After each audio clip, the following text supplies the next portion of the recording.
আমার পোড়া কপালে আর আমার সন্ধে সকালে তুমি কেন এলে জানি না এখনো। আসসালামু আলাইকুম, মাহমুদা লাইফস্টাইলে আপনাদেরকে স্বাগতম। কপালের লিখন না যায় খণ্ডন, যেটা কপালে থাকবে সেটা করতে হবে। চট্টগ্রামে আজকে 3 দিন ধরে প্রতি রাতে বৃষ্টি হচ্ছে আর প্রচণ্ড বজ্রপাত হচ্ছে, আর আমি অনেক পরিমাণ ঘুমিয়ে সকালে উঠতে একটু লেট হয়ে গেল। তাড়াহুড়া করে রেডি হয়ে আমরা স্কুলে চলে যাচ্ছি। এখানে 2 জন দেখতে পাচ্ছেন, একটা হচ্ছে আমাদের পাশের ফ্ল্যাটের, তো ওকে নিয়ে যাচ্ছি। আর এটা হচ্ছে আমার প্রতিদিনের রুটিন, আর প্রতিদিনের রুটিন আপনাদের সাথে তেমন শেয়ার করা হয় না। আর এদিকে স্কুলে লেট হয়ে যাচ্ছে, আর সামনে একটা গার্মেন্টসের গাড়ি এসে দাঁড়িয়েছিল অনেকক্ষণ। আর আমি রিক্সাওয়ালাকে বলতেছি মামা তাড়াতাড়ি যান, তো উনিও হচ্ছে ড্রাইভারকে তাড়া দিচ্ছে পথ থেকে সরে দাঁড়ান। তো এরপরে হচ্ছে আমরা চলে গেলাম মেন রোডের কাছে। উনি আমাদেরকে এখানে নামিয়ে দিয়েছে। আর মোটর রিক্সাগুলো মেন রোডে উঠতে দেয় না শহরে, এটাই হচ্ছে একটা সমস্যা। তো যাই হোক না কেন, পথ অত বেশি না, এখান থেকে 1 মিনিট হাঁটলেই হচ্ছে স্কুল চলে আসলো। ওকে আমি স্কুলের নিচে দিয়ে আমি চলে যাচ্ছি আবার বাসায়। তো বাসায় যাচ্ছি, আর এখান থেকে একটা ফুল ছিঁড়ে নিয়ে আমি ফুল নিয়ে ভিডিও করতে করতে চলে যাচ্ছি। আর ওয়েদারটা অনেক বেশি সুন্দর ছিল, আর চারদিকে দেখতে পারবেন গার্মেন্টসের মহিলারা সবাই সবার কর্মে ব্যস্ততা পৌঁছে যাচ্ছে।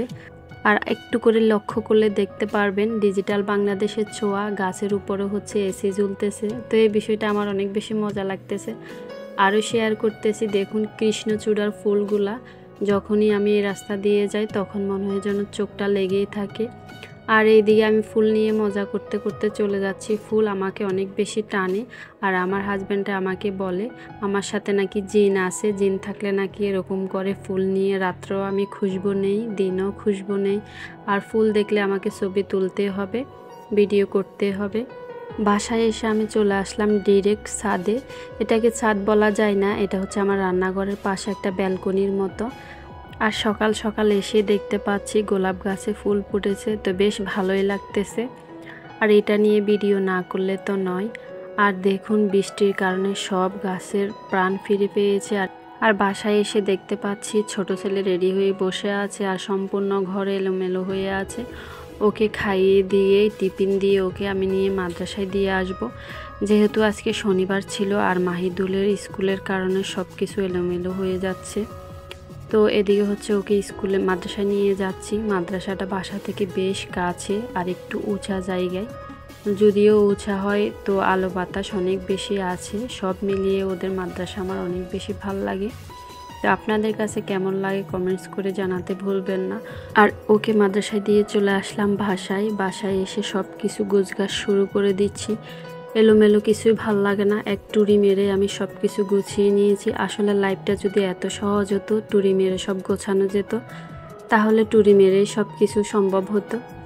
আর এই ক্যামেরার আড়ালে হচ্ছে সারা দিন আমাকে কত কাজ করা লাগে। ক্যামেরাতে হয়তো 2-4 মিনিটের ভিডিওতে আপনারা একটুক দেখতে পাচ্ছেন, এখান থেকে একটুক ওইখান থেকে একটুক, কিন্তু সারাদিন আমরা কত কাজ না করি। আর যদি ঘরে এসে হাজব্যান্ড জিজ্ঞেস করে সারাদিন কি কাজ করেছ, তাহলে কেমনটা লাগে বলুন। আমি ডেইলি ব্লগের ভিডিওটা খুব কম শেয়ার করে থাকি আপনাদের সাথে। ক্যামেরা অন করে কাজ করতে অনেক বেশি সময় লেগে যায়, তাই ক্যামেরা অন করা হয় না। এটা হচ্ছে আমার প্রতিদিনের রুটিন। প্রথমে হচ্ছে ঘরটা পরিষ্কার করে, এরপরে হচ্ছে বিছানা পরিষ্কার করে, তারপরে ঘরটা ঝাড়ু দিয়ে ফার্নিচারগুলো মোছা লাগে। আর একদিন যদি না মুছি তাহলে তো এটার অবস্থা আটা আটা হয়ে যায়, সব বালি ময়লা হচ্ছে প্রত্যেকটা ফার্নিচারের ভিতরে ঢুকে যায়। যেহেতু আমার কোনো হেল্পিং হ্যান্ড নেই, তো সব ঘরের কাজে আমাকে করা লাগে। নিজের পরিবারের কাজ তো নিজেকেই করা লাগবে। এরপরে যদি শোনা যায় জামাইয়ের কাছ থেকে, তোমরা মহিলারা সারাদিন ঘরে থাকো, তোমরা বা সারাদিন কী কাজ করো, তো এত কাজ করার পরও যদি এই কথাটা শুনতে হয়, তখন মনটা কেমন লাগে বলুন। ঘর গোছানো শুরু করলে 1 ঘন্টার আগে কমপ্লিট হয় না। তো এইসব ডিউটি করতে করতে জীবন থেকে কতটা বছর চলে গেল। যখন আম্মুরা এই কাজগুলো করতো তখন আমরা এগুলার মূল্যই দিতাম না। তখন মনে করতাম মায়েদের কাজ কত সহজ। আসলে কোনো কাজই সহজ না, সব কিছু সহজ করে নিতে হয়। তো এইদিকে হচ্ছে আবার ডাইনিং টেবিলে এসে দেখি সব কিছু সকালবেলা উঠলে মনে হয় যেন মহাযুদ্ধ হয়েছে রাত্রের বেলা ঘরেতে। সবাই সবার জায়গা থেকে এই কাজগুলা প্রত্যেক দিন একটা রুটিন হিসেবে রূপান্তরিত হয়। তবে আমরা যারা শহরে থাকি তাদের সবথেকে বড় একটা সমস্যা হচ্ছে বাচ্চাদেরকে স্কুলে নিয়ে যাওয়া, স্কুল থেকে নিয়ে আসা। এই কাজটা যদি একটু না থাকতো তাহলে সারাদিন এই ঘরের কাজগুলা অত বেশি সমস্যা হতো না। গোছগাছ শেষ করে ছাদে এসে দেখলাম প্রজাপতির আনাগোনা। আজকে 3 দিন পর্যন্ত ছাদের উপরে হচ্ছে প্রজাপতি অনেক বেশি আনাগোনা দিচ্ছে, আর আমার খুব ভাল লাগতেছে। ইচ্ছে করে এদেরকে ক্যামেরা বন্দি করি, কিন্তু করতে পারতেছি না। আর এখন হচ্ছে আট্টালতা ফুলগুলো আপনাদেরকে দেখাচ্ছি, কি সুন্দর কিউট ফুটে আছে। আর গোলাপটাও মাশাল্লাহ। ছাদে আসলে আমাকে এগুলা ছবি করতে হবে। আর এখানে ছিল কাঠগোলাপ।